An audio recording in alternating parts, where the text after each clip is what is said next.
KidNuz fans, are you looking for your next new adventure? There's a brand new podcast out now we think you and your family are going to love. It's called Mysteries About True Histories. Here's a preview.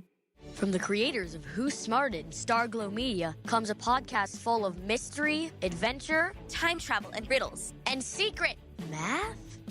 Get ready to listen, laugh, and learn with Mysteries About True Histories every Thursday on Apple Podcasts or wherever you listen to podcasts.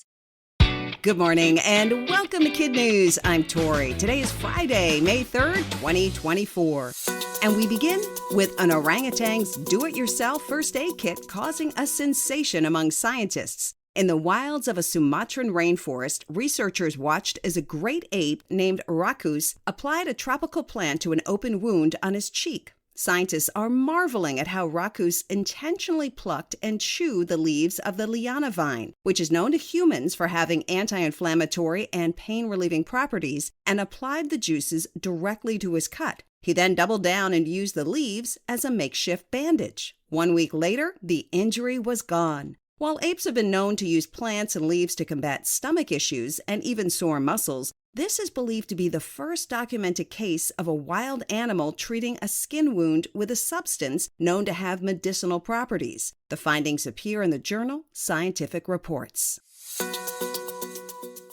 President Biden has weighed in on the unrest at college campuses around the country. At the White House yesterday, just hours after police in Los Angeles clashed with pro-Palestinian demonstrators at UCLA, Mr. Biden reaffirmed the right to protest peacefully, but condemned sit-ins that have turned violent. There is not a right to cause chaos, he said. He also acknowledged the fundamental principle of free speech while rejecting speech that veers into hate or racism. According to the Associated Press, police have arrested more than 2,000 protesters over the past few weeks. But Mr. Biden says he has no plans to call in the National Guard. He also made it clear that the rallies against the war in Gaza have not and will not influence his policy decisions in the Middle East.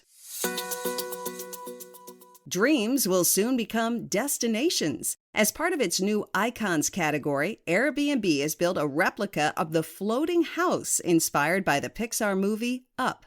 Not for the faint of heart, the house in New Mexico with 8,000 attached balloons will be hoisted 50 feet into the air by a crane. Other one-of-a-kind stays include a night at Marvel's X Mansion, Inside Out's Dreamatorium headquarters, and, among the most talked about, one night inside the clock face of the Musée d'Orsay in Paris on July 26, where guests will have an unparalleled view of the game's opening ceremonies from their private balcony. They'll also get to sleep next to a replica of the Olympic torch. As with past iconic offerings like its Barbie Dream House, stays will cost $100 or less. Interested renters must apply, and availability is extremely limited.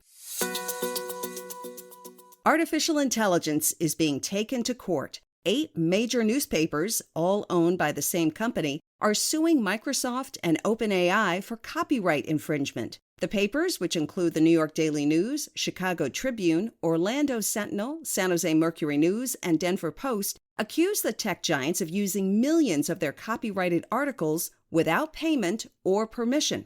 The New York Times filed a similar lawsuit late last year, which led OpenAI to respond that the instances when the Times articles were shared verbatim was a rare bug that they are working to drive to zero. Not all news publishers are threatening legal action. Instead, many others have chosen to strike paid deals worth millions of dollars with AI companies.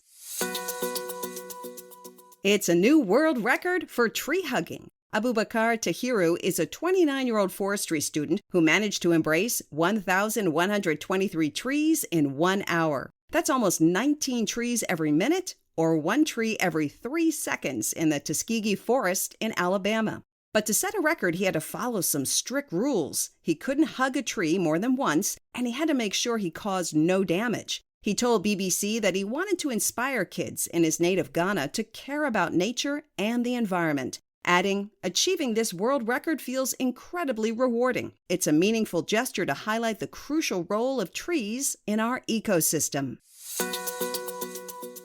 Still to come, why laughter may fill the air on Sunday. No joke. But first, the KidNuz quiz. What did a wild orangutan use to treat a wound on his face?